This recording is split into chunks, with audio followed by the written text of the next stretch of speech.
Hey guys, and welcome to the Working Money channel. Bank of England to press on with digital currency in case banks fall short. So check this out, guys. It's interesting to see, the news headlines commenting on digital currency strategies. In this case, the Bank of England is reluctantly pressing on with work to create a form of digital money accessible to the general public as commercial banks risk failing to keep up with less regulated tech firms, Governor Andrew Bailey said on Saturday. Bailey's remarks built on his long-standing concerns that he does not want to see day-to-day payments or banking-type services shift to cryptocurrencies or services from tech companies that are less safe or private than banks. So he's basically, stating the main narrative here, okay? Which is basically, we do not want our clients, or we do not want our citizens to be using cryptocurrency or other types of forms of payment. We want them to continue using the banks, and we do need to have we want them to keep trusting the banks too. I think that is a big part of this. The Bank of England and Britain's financial minister have said that they will not make a final decision before 2025 at the earliest whether to go ahead with a state-backed digital pound or central bank digital currency following a consultation which drew widespread concerns about privacy. So guys, even if they do go with a central bank digital currency, a CBDC, it has to run on something, right? It has to run on a ledger DLT technology. And, it is coincidental that this is just coming out over the weekend because Daily XRP did also post this. Bank of England has already successfully integrated the Ripple solution with 2 simulated RTGS systems, demonstrating the success of processing cross-border payments between both RTGS systems simultaneously. So check this out. This is from a while ago. This is the FinTech Accelerator proof of concept, and they did highlight Ripple in this document, exploring the synchronized settlement of payments using the Interledger protocol. The bank has also recently started a program to work to replace the UK's real-time gross settlement service. RTGS is where financial institutions hold their sterling bank accounts. Like any account holder, these institutions can store balances or reserves in these accounts or use them to make payments. And guys, they were actively leveraging RippleNet and exploring Ripple for this solution. You can see it here. Ripple, the solution utilized by the bank, was built around an open source interledger protocol that enables payments to be made across different ledgers and networks across the world. A ledger is essentially a file used to record transactions measured in terms of monetary units of account. The solution used Ripple Connect, which acted as the interface that enables the institution's internal systems to integrate with the Ripple network. So guys, this was from the Bank of England, if I'm not mistaken, from a few years ago. And, just over the weekend here on October the 26th, if you guys are watching this video on the day that I'm releasing it, we are already getting, the Bank of England calling out warning cries here regarding the public possibly veering away from banks and, using payments such as cryptocurrency, alternative cryptocurrency payments. Of course, they're not talking about XRP and RippleNet here. And even, when you talk about CBDCs, in a way, those are cryptographic currencies. So, they really want to differentiate the two. DLT technology, it's been said, even from Larry Fink from BlackRock, right? I'm a proponent of DLT, but I'm not necessarily, on board with every single cryptocurrency that exists. And that's not exactly what he said, but I'm trying to paraphrase as best as I can remember it. Basically, the tech behind it is what, the governments and the banks want to see implemented. And, it's the money laundering. It's the privacy coins. That is the enemy, according to them. Nevertheless, wanted to thank XRP Daily just for posting that. Now, Smoke also bringing this up, guys, with regards to, huge partners reinforcing how DLT technology is going to be implemented in the West. And then we're going to move to the East. But first, I wanted to bring this up. This further reinforces the notion that sophisticated institutions are deeply engaged in the same high-quality crypto networks. Here are some of the prominent financial organizations that are Hyperledger members. So we've got Visa, Walmart, the Central Bank of Brazil, the Bank of England, as I had just highlighted, the Bank of France, HKMA, American Express, Citi, and MasterCard. Their membership coincides with their blockchain-based ISO 20022 initiatives and systems that leverage digital assets like XRP and XLM. Examples of this are documented below. Ripple and American Express, we both know, are Hyperledger members and have formed a collaboration, as have Stellar and MasterCard. These alliances highlight the growing adoption of the same crypto networks amongst established institutions. So check this out, guys. Some more indications here that we are seeing Hyperledger integrated with these major companies. This is the Hyperledger DLT landscape. You're reviewing 121 cards with a total funding of about $11.1 billion.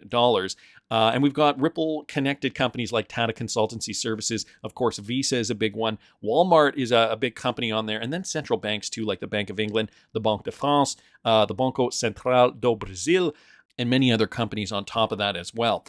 Here's just another slide showing you guys some more companies like American Express, Citibank, which is has been controversial over the last little while, IBM, which I just highlighted in a video recently, which I will link up here in the top right-hand corner if you guys didn't catch it. Some other Ripple partners include MasterCard, Infosys, I do believe, and even Ripple is listed down there in the list. So very, very interesting to see, how this is slowly shaping up.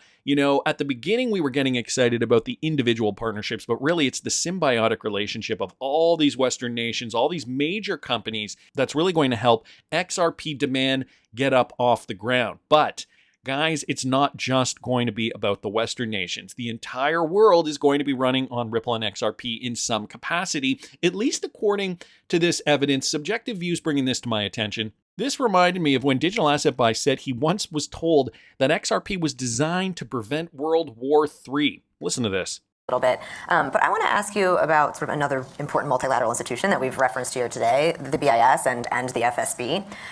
What is your view on how effective those institutions are and how fit for purpose those two institutions are in sort of meeting these modern global challenges?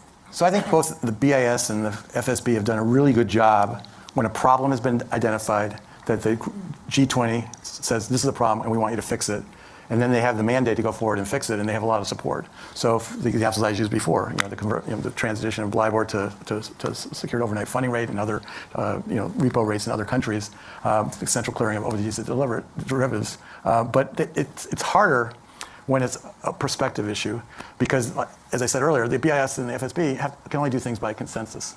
They don't. It's not. They're not. They don't have quite the same governance model as the IMF and the World Bank, and so it's harder to get things done in a perspective. It's sort of like it's the army of volunteers. It's the army of the willing. A good example of this is what's happening in terms of cross-border payments. The BIS is basically saying, who has an instant payment system that would like to knit your instant payment system together with other countries' instant payment? And the countries that put their hands up, the BIS says, let's go, and they take it forward. And they're hoping that demonstration project, Project Nexus, which is India, Thailand, Singapore, a couple other countries, Malaysia, they're hoping that if they can do that successfully, then they'll encourage other people to come on board because they'll see the benefits of that action. But it's hard to do under the existing governance framework because it's all about consensus, and that's harder to achieve in peacetime than in wartime. Because it's all about consensus, and that's harder to achieve in peacetime than in wartime. Exactly. Harder to achieve in wartime than in peacetime. Consensus is what is going to really be the glue, I think, for many nations around the world to accept that we are still going to have to play nice together, even if we have disagreements. And so how do you do this, guys? Well, with a cryptocurrency like XRP, this gentleman here, William C. Dudley, chair of the Bretton Woods Committee, is on an IMF panel describing just that. So interesting clip here. And, we've already seen the connections here from the Western world and all those companies that are going to leverage XRP and RippleNet for use. And then we have the Brics nations, which I have touched on in the past. I did recently do a very in-depth video about the Brics, which I will link up here in the top right-hand corner if you guys are interested. Anders here, though, bringing this up. The other day, I did also talk about Codius, which I think was, for the old school people, you understand how big this was. You understand back in 2017 and 2018 and even in 2019, how this was a really big deal, and then they ditched it, and we were all kind of like, "Oh, really? Are we not going there anymore? Are we focusing on other things?" And clearly we were. Anders here, though, bringing it up because Stefan Thomas just the other day did say that Codius is still in development. ILP, though, or the Interledger Protocol, is how Codius is going to get up off the ground, and Anders explains that here. According to Stefan Thomas, co-creator of Codius, you need ILP being widely adopted before Codius becomes useful. So, guys, that is one of the main things here that we should remember. That's why Codius is not dying. They're working on a new version of Codius in the background at Coil, since Coil is not entirely dead either. In order to increase adoption of ILP, Stefan Thomas is working on something called DASI. DASI is a peer-to-peer version of ILP. Previously, the strategy was a top-down strategy of ILP only by institutions. Since ILP adoption is slow, DASI will be a bottoms-up approach to ILP adoption, so that anyone can adopt ILP instead of only institutions. So that's an interesting shift from how it was originally formed. So look for ILP being adopted before Codius will become useful. Codius is not dead.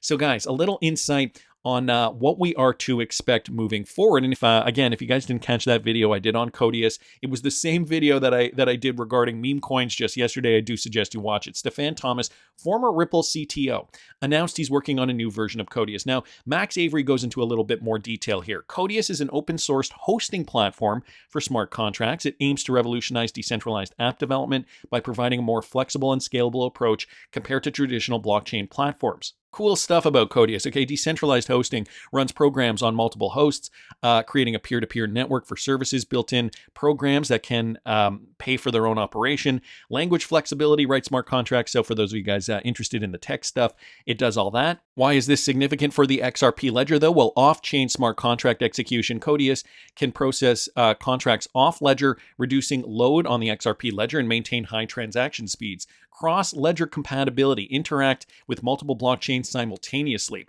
So guys, that is what's also important there. Codius blockchain agnostic approach enhances versatility, enabling complex decentralized applications and cross-chain operations. Flexible smart contracts. More complex apps can interact with the XRP ledger without slowing it down. So this is another reason why people were so excited about this, is because it could compete with Ethereum. Scalable application layers, okay, so distribute computational loads. That's another application there. History of Codius, announced in 2014 to create a platform for smart contract applications using hosting providers instead of decentralized networks. Fun fact, Vitalik Buterin, founder of Ethereum, was involved in early discussions with Stefan Thomas. Codius bridges the gap between decentralization benefits and practical hosting infrastructure by allowing developers to write contracts in various languages and interact with external data sources. It makes smart contracts more accessible. By offloading computational heavy tasks to Codius, the XRP ledger can handle operational tasks without increasing its computational burden.